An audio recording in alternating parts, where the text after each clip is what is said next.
ദൈവനാമത്തിന് മഹത്വമുണ്ടാകട്ടെ.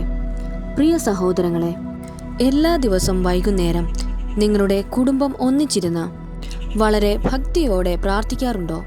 എങ്കിൽ നിങ്ങളോട് വളരെ ഗൗരവമുള്ള എന്നാൽ ഭയപ്പെടുത്തുന്ന ഒരു കാര്യം ഞാൻ ചോദിക്കട്ടെ. ആമേൻ എന്ന് പറഞ്ഞ് പ്രാർത്ഥന അവസാനിപ്പിക്കുന്ന ആ നിമിഷം തന്നെ നിങ്ങളുടെ കുടുംബത്തിന് ലഭിച്ച വലിയ അനുഗ്രഹങ്ങളെ നിങ്ങൾ തന്നെ ചോർത്തിക്കളയുകയാണെന്ന് പറഞ്ഞാൽ നിങ്ങൾ വിശ്വസിക്കുമോ? കുരിശു വരച്ച് പ്രാർത്ഥന കഴിയുന്ന ആ സമയം നമ്മൾ എന്താണ് ചെയ്യുന്നത്? ഉടനെ തന്നെ TV ഓൺ ചെയ്യും, അല്ലെങ്കിൽ മറ്റുള്ളവരെക്കുറിച്ച് സംസാരിച്ചു കൊണ്ടിരിക്കും.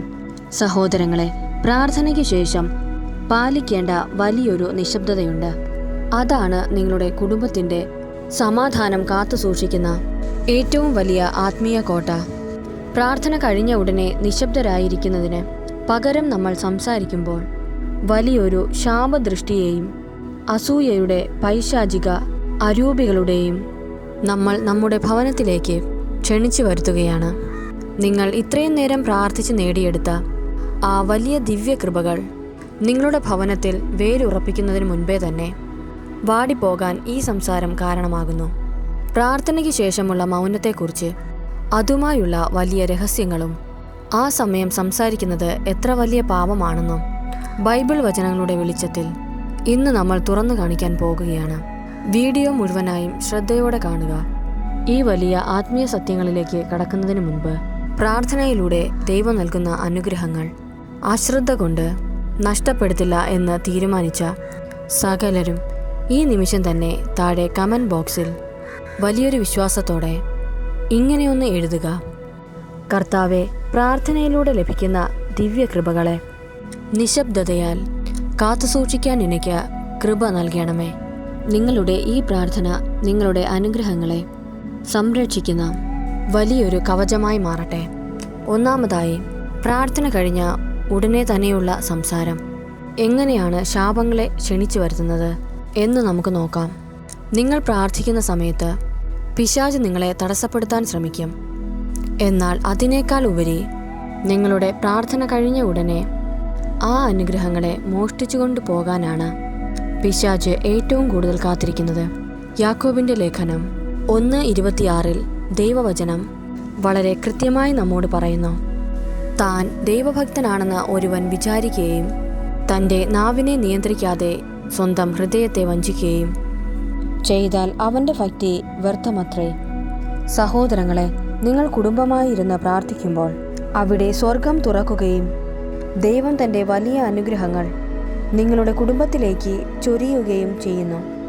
എന്നാൽ പ്രാർത്ഥന കഴിഞ്ഞ ഉടനെ നിങ്ങൾ ആ നാവ് കൊണ്ട് മറ്റുള്ളവരെക്കുറിച്ച് മോശമായി സംസാരിക്കരുത്, അല്ലെങ്കിൽ കുറ്റപ്പെടുത്തുകയോ ലോകത്തിൻ്റെ ആവലാതികൾ സംസാരിക്കുകയോ ചെയ്യുമ്പോൾ തൊട്ടുമുൻപ് കാണിച്ച ആ വലിയ ഭക്തി വ്യർത്ഥമായി പോവുകയാണ്. നിങ്ങളുടെ ഹൃദയത്തിൽ വീണ ആ അനുഗ്രഹത്തിൻ്റെ വിത്തുകളെ കൊത്തിക്കൊണ്ടു പോകാൻ അന്ധകാര ശക്തികൾക്ക് നിങ്ങൾ തന്നെ വാതിൽ തുറന്ന് കൊടുക്കുകയാണ്. പ്രാർത്ഥനയിലൂടെ നിങ്ങൾക്ക് ലഭിച്ച ആത്മീയ നിധികൾ പിശാചിൻ്റെ പ്രേരണയാൽ നിങ്ങളുടെ നാവിലൂടെ നിങ്ങൾ തന്നെ നശിപ്പിച്ചു കളയുന്നു. രണ്ടാമതായി, എന്തുകൊണ്ടാണ് പ്രാർത്ഥനയ്ക്ക് ശേഷം മൗനം പാലിക്കണമെന്ന് പറയുന്നത്? അതിനു കാരണം മൗനത്തിലൂടെയാണ് ദൈവം നമ്മോട് സംസാരിക്കുന്നത്. വിശുദ്ധ കുർബാന കഴിഞ്ഞാൽ മണിക്കൂറോളം യാതൊന്നും മിണ്ടാതെ വലിയൊരു നിശബ്ദതയിൽ ഇരിക്കുന്നവരും നമ്മുടെ ചുറ്റുമുണ്ട്. വചനം പറയുന്നു, കർത്താവിൻ്റെ രക്ഷയെ ശാന്തമായി കാത്തിരിക്കുന്നത് ഉത്തമം. കൂടാതെ മറ്റൊരു വചനം, കർത്താവ് നമ്മുടെ വിശുദ്ധ മന്ദിരത്തിലുണ്ട്, ഭൂമി മുഴുവൻ അവിടുത്തെ മുൻപിൽ മൗനം ഭജിക്കട്ടെ. പ്രാർത്ഥന കഴിയുമ്പോൾ ദൈവ സാന്നിധ്യം നിങ്ങളുടെ വീട്ടിലുണ്ട്. പ്രാർത്ഥനയിലൂടെ ദൈവം നിങ്ങൾക്ക് ആത്മീയ സൗഖ്യം നൽകി കഴിയുമ്പോൾ ആ ദിവ്യകൃപകൾ നിങ്ങളുടെ വീട്ടിലും ആത്മാവിലും വേരുറപ്പിക്കാൻ കുറച്ച് സമയം ആവശ്യമാണ്. ആ സമയത്ത് അവിടെ ഉണ്ടാകേണ്ടത് വലിയൊരു നിശബ്ദതയാണ്. ആ നിശബ്ദത നിങ്ങളുടെ കുടുംബത്തിന് ചുറ്റുമുള്ള വലിയൊരു കോട്ടയായി മാറുകയാണ്. ആ മൗനത്തിൻ്റെ കോട്ട ഭേദിച്ച് യാതൊരു അസൂയയുടെയും അരൂപികൾക്ക് നിങ്ങളുടെ ഭാവിയിലേക്ക് കടന്നു വരാൻ കഴിയില്ല. മൂന്നാമതായി, നമ്മളെപ്പോഴും വരുത്തുന്ന ആ വലിയ അബദ്ധത്തെക്കുറിച്ച് നമുക്ക് ചിന്തിക്കാം. വചനം പറയുന്നു, നിന്റെ ഹൃദയത്തെ ജാഗരൂകതയോടെ കാത്തു സൂക്ഷിക്കുക, ജീവന്റെ ഉറവകൾ അതിൽ നിന്നുമാണ് ഒഴുകുന്നത്.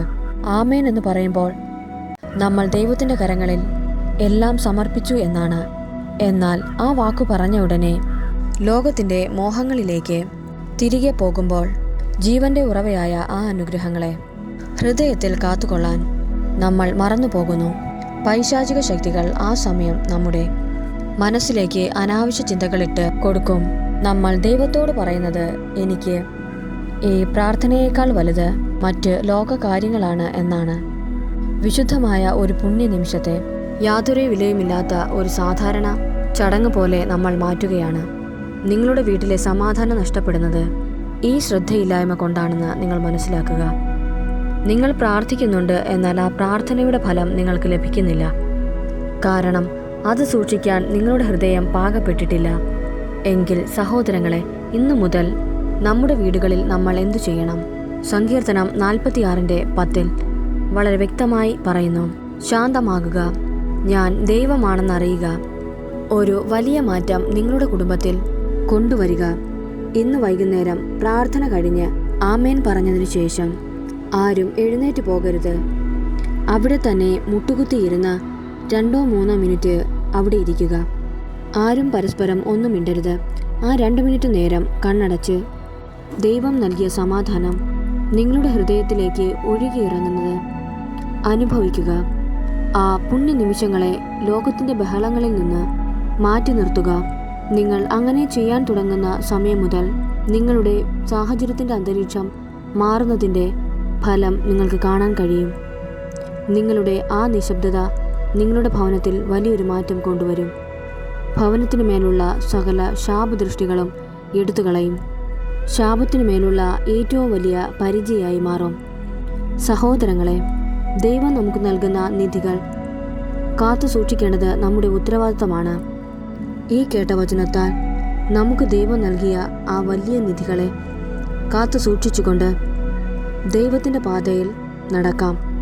ഈ വീഡിയോ കാണുന്ന കേൾക്കുന്ന ഓരോ മക്കളുടെ മേലും അവരുടെ ഭവനങ്ങളുടെ മേലും വലിയൊരു ദൈവത്തിൻ്റെ ശക്തി പുറപ്പെടട്ടെ. നമ്മുടെ ഭവനങ്ങളിൽ, നമ്മുടെ ജീവിതങ്ങളിൽ വലിയ അത്ഭുതം ദൈവം നൽകട്ടെ. ആമേൻ.